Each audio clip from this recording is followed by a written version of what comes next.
What's up, everybody? Welcome into the NCAA Hoops Hour. Today is Tuesday, January 21st, 2020. Hope you're having a great day wherever you are. We are back at it here. Another day, another dollar, as they say. Kind of a shorter card tonight. We'll try to find a couple angles here to help you out, try to give you some breakdowns of some of these games tonight. And we'll take some of your questions as well. If you have a question on college basketball or just a question on anything, feel free to get it in. All right. Hopefully you had a good night last night. I did. I had one play. It was a winner. West Virginia first half minus 4.5. Easy winner. It was over with about 10 minutes to go in the first half. They used a 27-2 run, I believe it was. An easy victory. Those are sweet. I mean, you bet it. 7 o'clock, you paid by 7:45. You can relax the rest of the night, get a win under your belt. It's especially nice when you get it on a Monday to start out your week on a high note. So that was nice. We'll be back at it tonight with another selection over at my website, bmocwins.com. If you want to join me, we'd love to have you. I have great breakdowns that go along with each pick, and we have all sorts of other stuff as well. All right.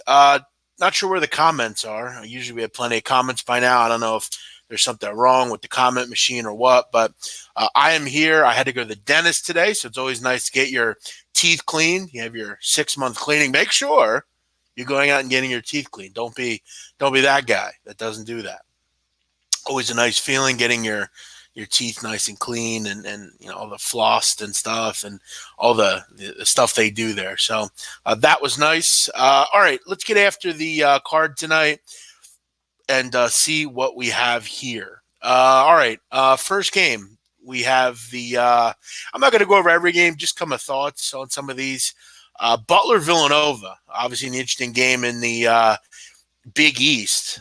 Look, Butler to me, they get 3.5 here. You know, I still am not a big believer in Villanova. I don't think this is one of their better groups. I think, as usual, they're very dependent on the three-point shot. And, you know, that's something that if they're not able to hit, they're not real good. One of the better perimeter defenses you'll see is the Butler Bulldogs. You know, and I don't love Butler on the road, but I think this is a good spot. Obviously, you know, I think if you get 4, that's obviously the spot you want to be in. But if Villanova hasn't done much defensively this year to really wow me, I know at times they played well, but I don't think their 2-point defense is particularly good, to be real honest. I mean, you look at in the Big East, 7th in the Big East in 2-point defense. I think this is a spot where Kamar Baldwin should have a pretty good matchup. Obviously, with Villanova, you look at in conference, the 3-point numbers haven't really been where you want them to be. They've not had a lot of success getting to the free throw line. They don't rebound the ball particularly well.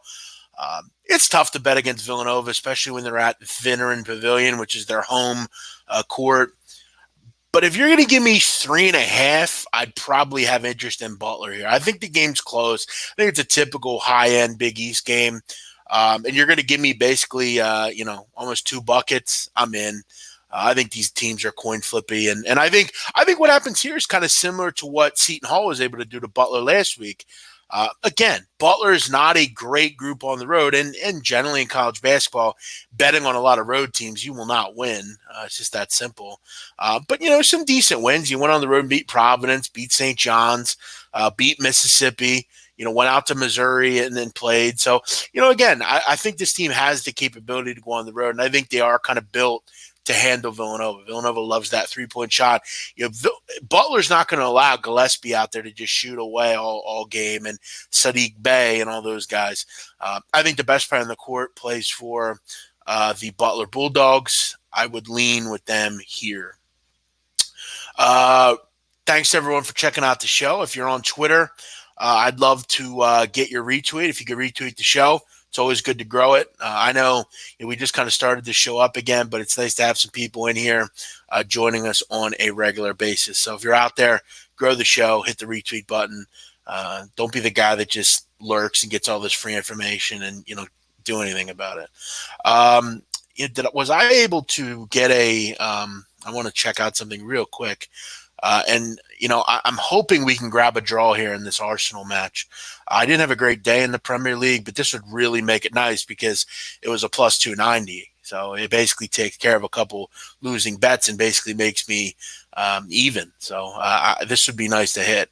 I don't like midweek matches. It's not something I'm into, but I try to stay constant. I'm having a great year in the Premier League for free, so I got those picks out there. But it would be nice to get this draw here at plus 290.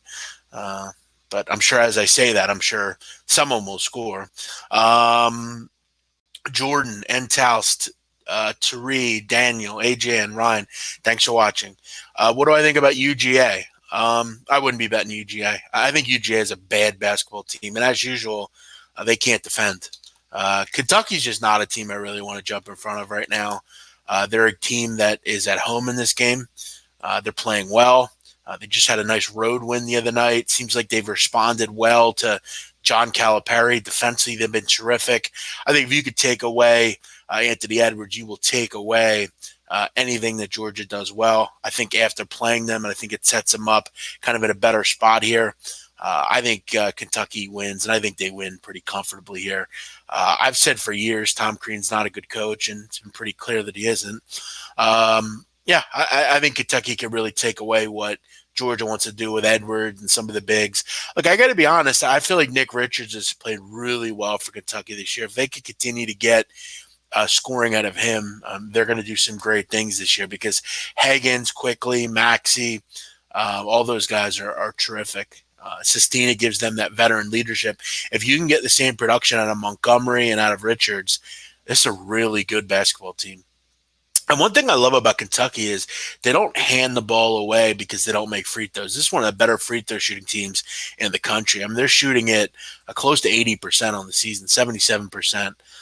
So this is something that, again, when you're a home team and you're a team like Kentucky, you're going to get foul calls. You've got to be able to extend the game and grow the lead by making free throws. And I think if you're Georgia here, this has got to be one where you're I feel like Georgia's kind of circling the drain a little bit. I mean, they've lost 3 of 4. In those 3 losses, they've given up 79, 82, and 91. This is a bad defensive group. They've been a bad defensive group a lot. I talked about back in the early season, fading this group. I don't think they're very good. I think they're very average as usual. I think they're a 500 basketball team. Likely they'll probably lose a game or two in the SEC. They're like a 19 and or like a 17 and 14 type of team. That's what they are. Tom Crean's an average coach. He always will be. All right, the draw cash, good stuff. I needed that. It ended up working. I think it was basically an even day for me then. So that's nice. I mean, I lost Bournemouth under. I lost Crystal Palace at a plus money price, and I lost Sheffield draw, double chance. They lose 1-0. But then, so there's 3 units lost, but then I hit the plus 290. So I lost 0.20 units or something, but I mean, that's beautiful. I mean, that's why I've had a great season in the Premier League. I mean, all the games I bet are dogs. It's very rare that I bet a favorite. And look, I took some big prices. It would have been nice to grab that Sheffield United one, but it is what it is. Look, Bournemouth scores 3 goals. Bournemouth hasn't scored 3 goals in a game in, I don't think, this season. So I'll take it. Ended up working out. All right. Maryland and Northwestern. I think this is a game where Maryland kind of sees it well. Look, home teams in the Big Ten this year, 42-7 straight up. They don't lose very often at home, but I mean, Northwestern's kind of on a different level. This is a pretty bad basketball team. I feel like at some point Maryland's going to put it together on the road and give you a really good outing. This could be it, but I see someone asking about it. Not a game I'm getting involved with because I don't want to back Northwestern, and I sure as hell don't want to run and lay points with Maryland. But this is a good defense. You got to wonder where the points come from for the Wildcats here in this game, even at home. I mean, and again at home, they have a very poor atmosphere. I mean, it's not like if you're a kid at Northwestern. I mean, I guess you go to basketball games just for something to do, but this isn't exactly a great home court advantage. In fact, I think according to Has the Metric, this is one of the worst home court advantages in the country as far as high-level college basketball and big conferences. So, yeah, this is not your typical home atmosphere. This is a group, Northwestern, that's won one game since December 15th. So, I mean, again, and that was against Nebraska, and they only scored 62 points. So, and this is a group that's lost to Hartford. They lost to Merrimack. They lost to Radford. I mean, they're pretty bad, to be honest with you. So, yeah, I feel like if you're going to get it going on the road, this is where you're going to get it going at. So, for me, I would definitely lean towards Maryland. But you're playing with fire betting Maryland on the road, especially laying points. Thanks to a couple of people that checked out the show and are liking it and retweeting it on Twitter. I appreciate you all. I want to get to a game that I have kind of some thoughts on. This is a game that I always kind of try to give you guys something that you can take with you. On last night's show, we talked about some of the different games that were going on. I'm trying to remember what my thoughts were last night. I know I liked West Virginia, which I kind of hinted at. That ended up being a premium, but I liked Oklahoma. That one came in. What else did I like? Let me go down the card here. I liked NC State. That one came in. What other games did I like? I liked that whoever played Morgan State, North Carolina A&T, that came in. I liked Radford. They lost, close game. But, I mean, overall, these free picks are generally pretty good. This game I'm about to give you, this is a pretty solid play. The only reason I didn't bet it is just because I'm not real big on road games. But I think if I'm going to back a road team tonight, it would be Florida, +3. If I can get 3 there, I would probably buy on that. It's not a great number, but I don't really believe in LSU. I think this group has kind of lived on the edge for a while now. And I think soon they're going to lose a basketball game. I don't think they have a great home court atmosphere. I think it's good. It's not great. Defensively, I think they're good, not great. But you look at recently, they're winning games by the skin of their teeth. The whole world loves LSU tonight. And I think the number kind of speaks for itself. You look at the last couple of games, 4-point win against Ole Miss, 4-point win over A&M, gave up 85. You beat Mississippi State by 1. You beat Arkansas by 2. You beat USC by 2. There's a Utah State by 2, VCU by 2. All their wins are against good competition are close. They don't win by margin against high-level opponents. Rarely.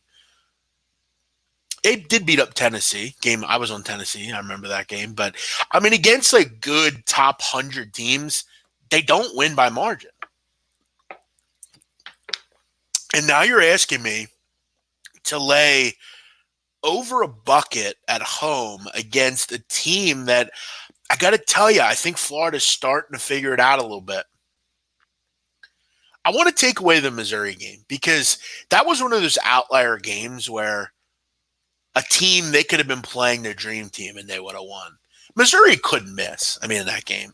Missouri scored 91. They never score 91. Sometimes there's games where they'll go 2 games and they don't score 91. You look at Missouri in that game. 12 for 19 from 3, 20 for 33 from 2. They just couldn't miss. I throw that game away. Let's throw that game away. Outside of that, Florida's been terrific. They're killing teams. They're putting up points. Defense has been very good lately. They played a slow pace. They really kind of dirty up the waters. They don't turn the ball over. They rebound well. They get to the foul line. This is a solid group. They're starting to play with a little bit more kind of edge to them. Scotty Lewis has been a little bit more involved, which is great. Their high-level prospect. Blackshear started to become that big-time player for them. Nemhard's looked good. Locke's been good. Payne has contributed. I think they go on the road and beat LSU tonight. I'm kind of seeing through this group, LSU. I think they're kind of living, as I said, on the edge. I haven't been real impressed by them. And at any rate, I think the game's close. I think it comes down to the wire. It's just what LSU does. They did it last year. They won a lot of close games last year. I don't like LSU. They don't have that They don't have that thing. They don't have like I like Skylar Mays and Smart's terrific, but I don't love their bigs. I mean, their depth's not great. I mean, you look at their bench minutes. I mean, they're not getting much out of their bench. They're a young group. Haven't really played together that much. They're really dependent on half-court offense and converting, and a lot of it's off offensive rebounding. Problem is tonight, I don't know if you're going to get those offensive rebounds because Florida can match you up front. They got the big boys up front that can play. Blackshear, Glover, Payne, even Johnson can rebound. I wouldn't be on LSU. I think LSU is really square. Really square. Like, if you're taking LSU, like, if that's one of your bets tonight, I mean, I know that, people want to sell to you that, and again, I'm with you. I love home teams in conference. And most of the time, like, if you give me 10 home teams, I'm probably going to take 8 of them. But occasionally there are going to be those teams that I think are overvalued and I don't really want to lay points with. Like, if I'm laying anything over 1.5 with LSU, like, I'm probably going to take the dog. Because 9 times out of 10, this is going to be a 4 or 5 point game late with 2 minutes to go, and you're going to have a chance to cover and win the game. So that's my thought there. Wichita State laying 5. Yeah, a road team that I would not be interested in. Just wouldn't be. I'm also not sold on that group. I think they've kind of pulled the wool over people's eyes playing, some good, not great teams. And look, the Memphis win was terrific, and that was a really nice win. But, I mean, you go to Temple and lose. That's pretty embarrassing. Didn't play well over the weekend at Houston. And now you're going to go play another team. I mean, South Florida will dirty up the water themselves. They want to play low possession basketball. They want to, kind of work in a half court, turn you over a little bit. Good rebounding group. And I'll tell you right now, LaQuincy Riddell might be the best player in the court tonight. Him and David Collins are really good. They're really good guards. And this is a conference that there's no easy game in this conference. I mean, ask Wichita. I mean, they struggled a couple weeks ago with ECU in the Roundhouse. This is not an easy conference. And you see that line just going up and up and up and up. So, yeah, I mean, for me, I wouldn't have any interest in Wichita right now. I don't think they're a real good basketball team. And, the good thing about South Florida is Brian Gregory's team always fights. And they're always in games. You look at some of their losses this year. I mean, particularly lately. You lose by 2 in overtime to Utah State. You lose by 6 to Florida State. You lost to 3 by ECU. You lost to 5 by Memphis. You lost by 1 to UCF. I mean, this team plays close games. They don't get blown out. They play low possession basketball. They're at home tonight. I'd lean with the doggy here in this one. Did I do Kentucky, Georgia? Yeah, if I had to play it, I would take Kentucky. Yeah, Colgate, they got it done last night. Good call. Yeah, I didn't have much on St. John's Marquette. I don't have any interest in Marquette. That's a weird group, Marquette. I mean, I hate their coach. I think Woj is a bad coach. I mean, he has gotten nothing out of those teams over there. Go back and look at his career at Marquette. I mean, at what point do you fire Wojciechowski? I mean, the guy's not done anything. In like 6 years, I think they've never gotten past the first round of the NCAA tournament. I mean, at some point, you got to pay the piper in the Big East, and he is not. And he's had a lot of good players. I mean, look at over the years of the players that have went through there. And not for nothing, none of them were his. Rousey and Howard were his guys, but, the Jay Crowders and the Dwayne Wades, I mean, they've had some great players at that school over the years. Dante Burton a couple years ago.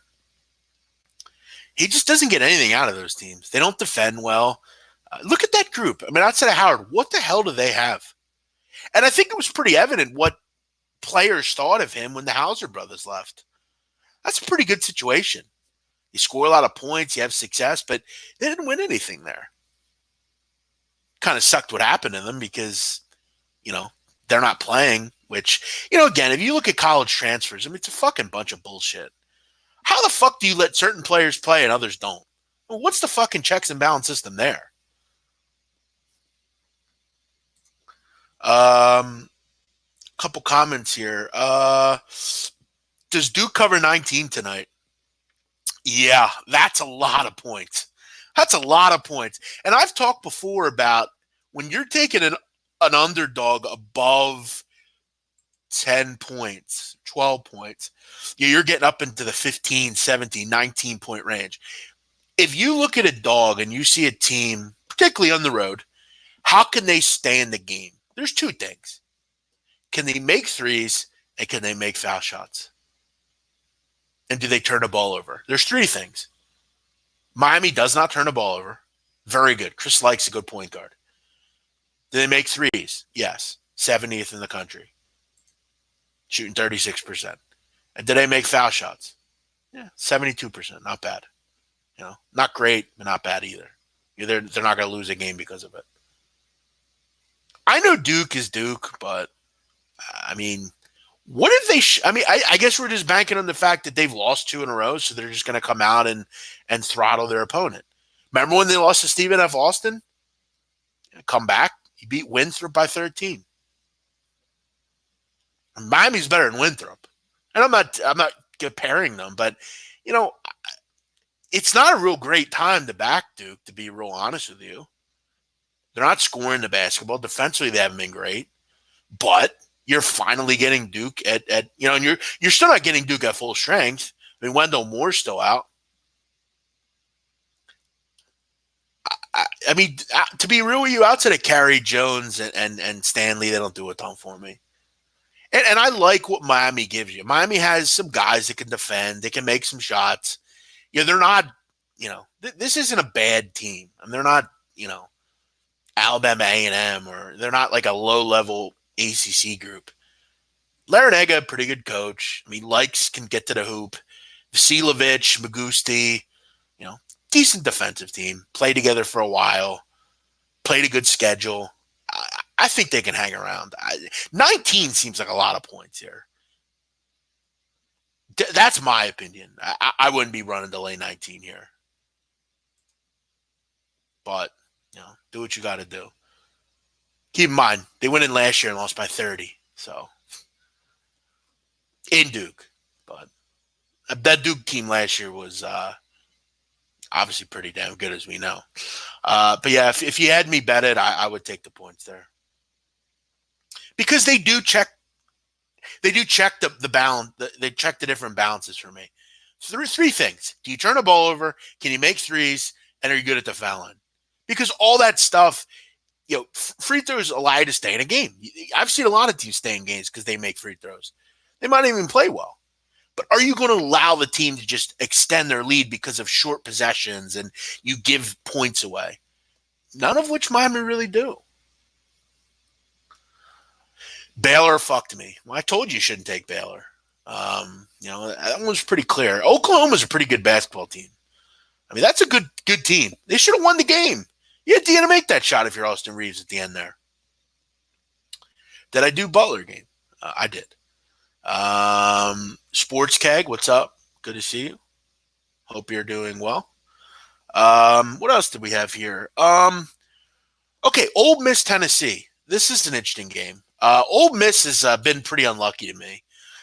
They've had some injuries. They've kind of had some hard luck. I mean, I know they've lost 5 in a row. And I know a lot of people will point that out, but I think this is a pretty good basketball team. I think they have some success coming up here. I like their team. They're finally healthy. Breein Tyree is a great scorer. He can give you 30 any night of the week. I like their kind of glue guys. I like Kermit Davis. They've just had some hard luck lately.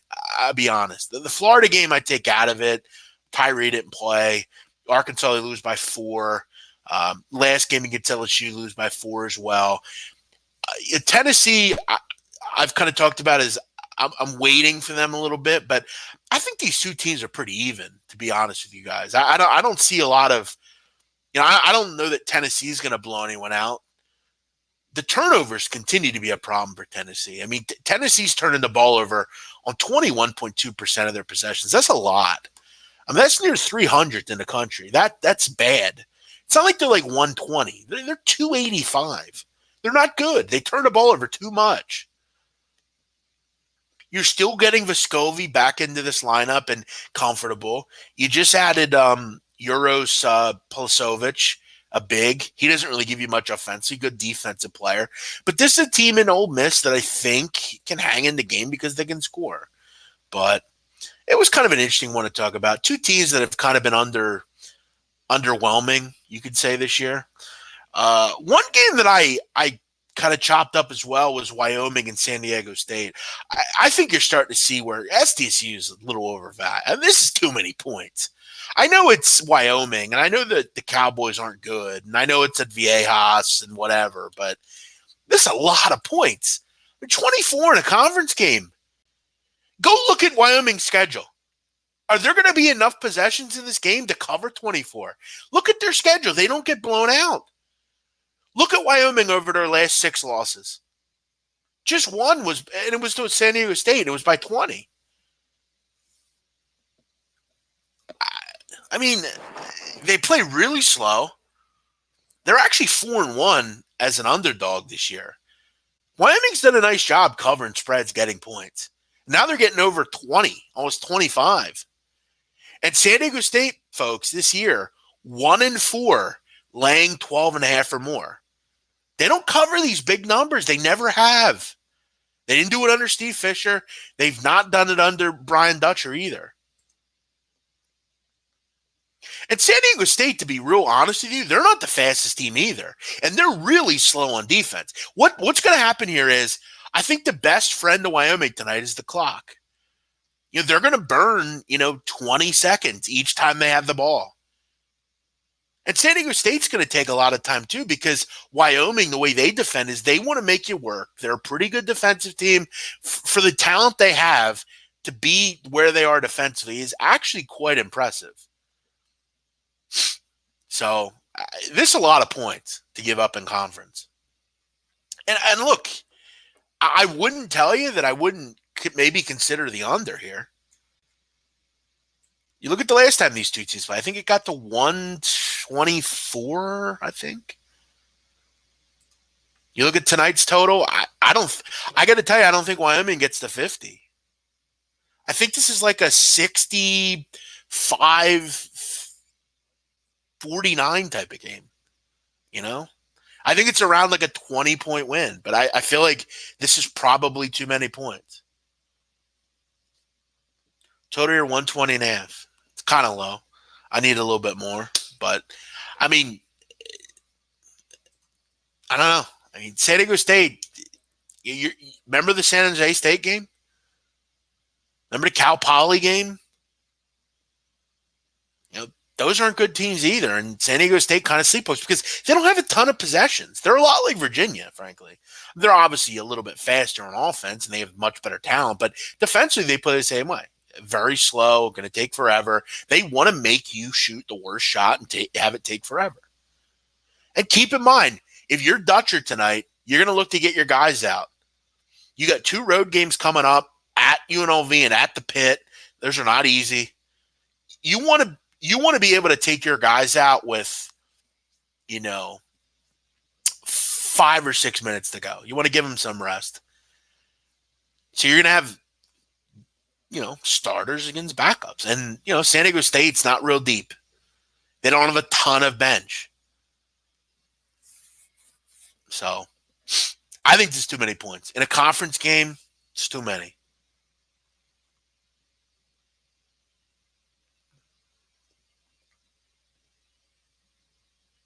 Same to you. Happy New Year. Are we still saying Happy New Year?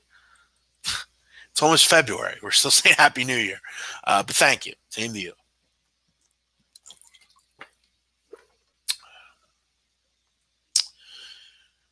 But yeah, that is about it. If you have any other comments on anything else, you want to talk about NBA or whatever, I don't have any NBA predictions, but I'll gladly talk Sixers. Obviously, I'm on a kind of a different mountain than other people right now with the Sixers. Most fans, and look, I get it. Most fans live in, they live in La La Land. I mean, they think everything's, they expect, Joel Embiid and Ben. I mean, at what point do you look at this group and say, how long do we do this? Because it's like Ben Simmons is playing well. I'll give him that. He was very good the other night. And he's been good the last 5 games. But the thing that people seem to forget is eventually Joel Embiid will come back, right? And it's been clear over the last 2.5 years that they can't really work together. It's fact that when they get to the playoffs, they are not as good as the other teams. They lose. They don't win. I'm speaking truth here. They lose the same plays every time because they don't have enough. Teams like Brooklyn and the Knicks and the Nets, they don't defend Ben Simmons. You don't allow Ben Simmons to get into the fucking lane. It's pretty simple. You make him shoot the basketball because he doesn't want to do that. And we all know when Embiid comes back, he can't do that. None of the stuff he's doing now he's going to do. They cannot work together. It's fucking simple. And until you stop being hard-headed and understand that, I know you want to root for the team. I get into it today with a radio guy in Philadelphia. They talked about me the whole show, tell me how much of an idiot I was, and I'm the dumbest caller in history, and I had the worst call of the week. That's fine. They didn't let me get my point in because that's what Gargano does. He doesn't let me get my point in. I've been calling it for years. He knows who I am. The truth of the matter is he didn't let me get my point across. These two and Brett Brown aren't good enough together. I'm not saying they're not good players. I'm not saying Ben Simmons isn't a good player because he is. But to continue to talk about, oh, Ben's doing it 2 or 3 games, do it the whole season. Do it in the playoffs. Do it when it matters most. I don't give a fuck that you did it in December or January against the fucking Knicks or the Nets without the other franchise player. I just don't. I don't care. And I know what this team is. I've predicted everything, and it's always come true. You really think the Raptors and the Celtics and the Bucks are going to play defense the way the fucking Nets do? Give me a fucking break. I don't know how it's so hard to understand. They have no bench. The spacing sucks. I don't see how it works. And it hasn't worked.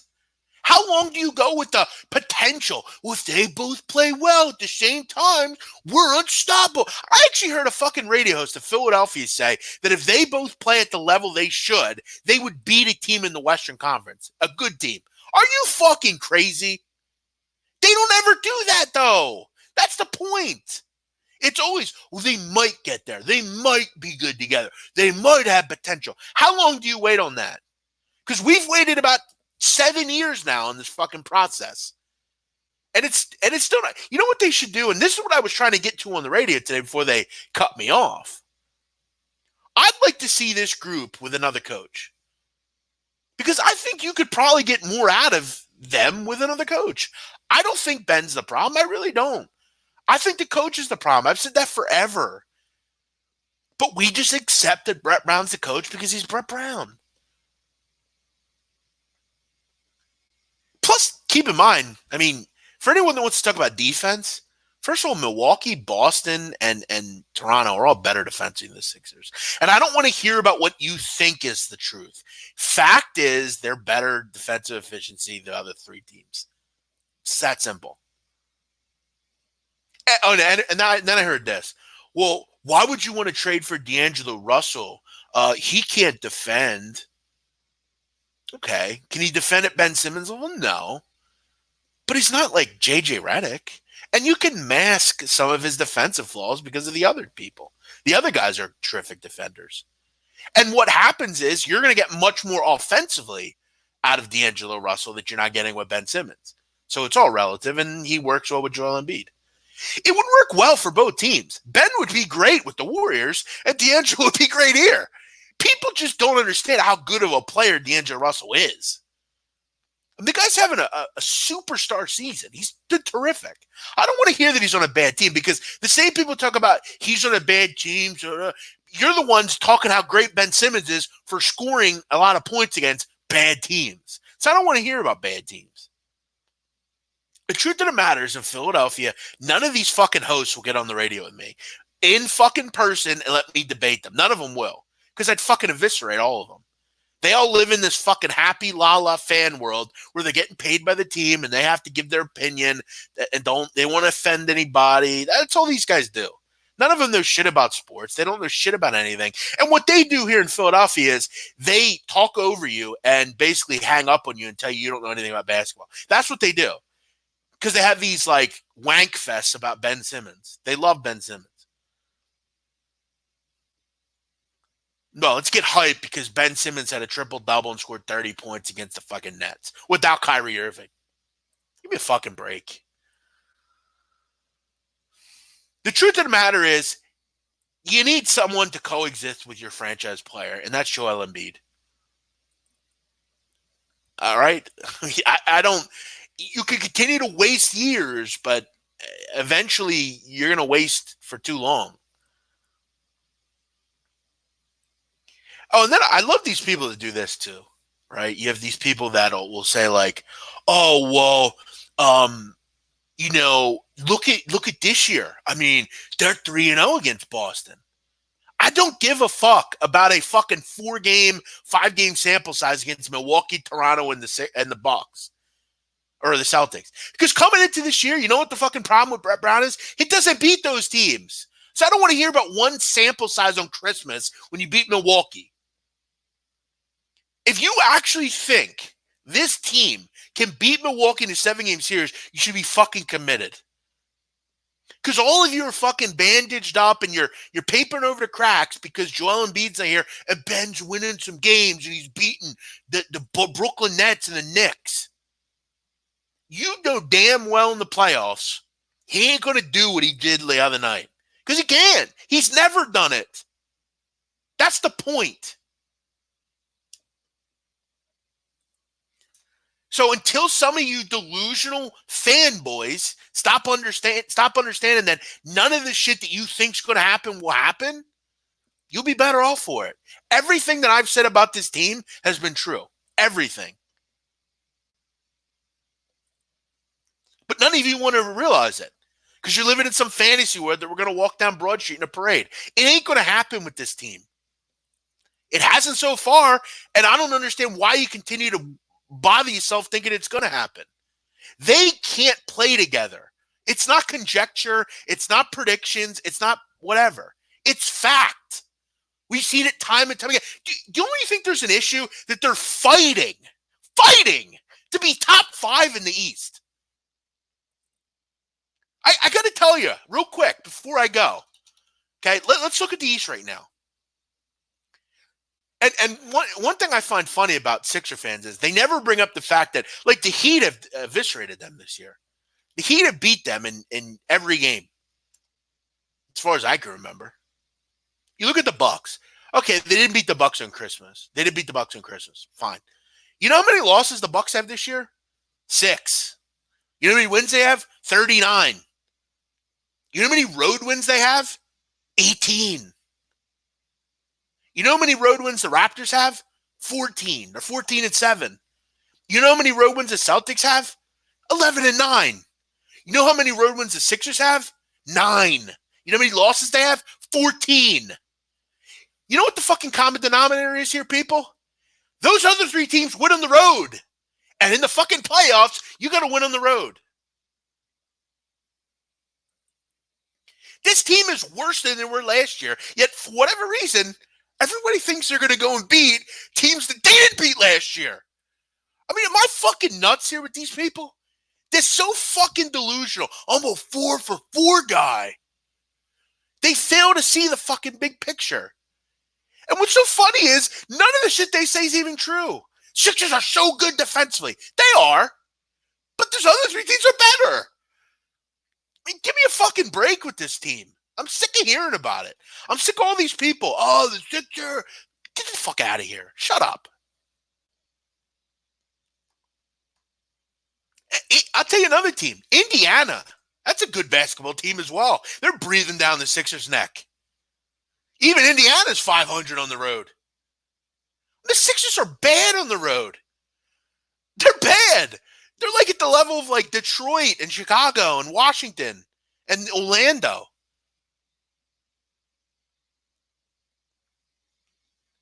The Bucks are way better than everybody else. I mean, come on, man. I mean, seriously. But Sixers beat them big on Christmas. Who gives a fuck? It's one game. All these people nationally that want to talk about Philadelphia fans being negative, they're not negative anymore. They're the most delusional fucking clowns you'll ever find. I beg all of you, tomorrow, go listen to The Fanatic between 10 and 2. And listen to these guys. I mean, they're delusional. Ben Simmons is Magic Johnson. That's all he talk about. Ben's Magic Johnson.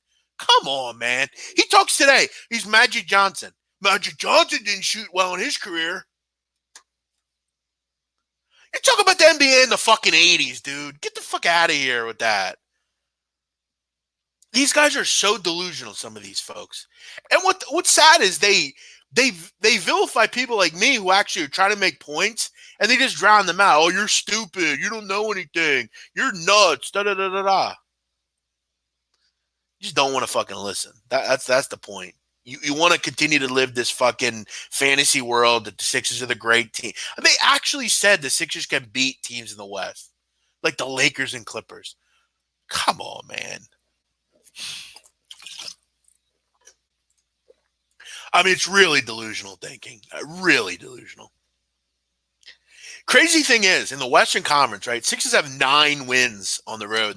In the Western Conference, how many teams have 9 wins? Everyone but like 4 teams. Everyone else has 9 wins on the road at least.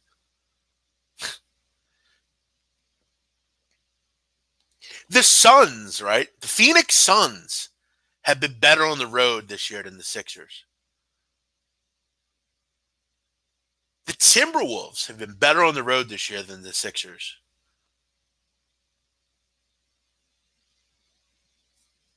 The Grizzlies have been better on the road this year than the Sixers.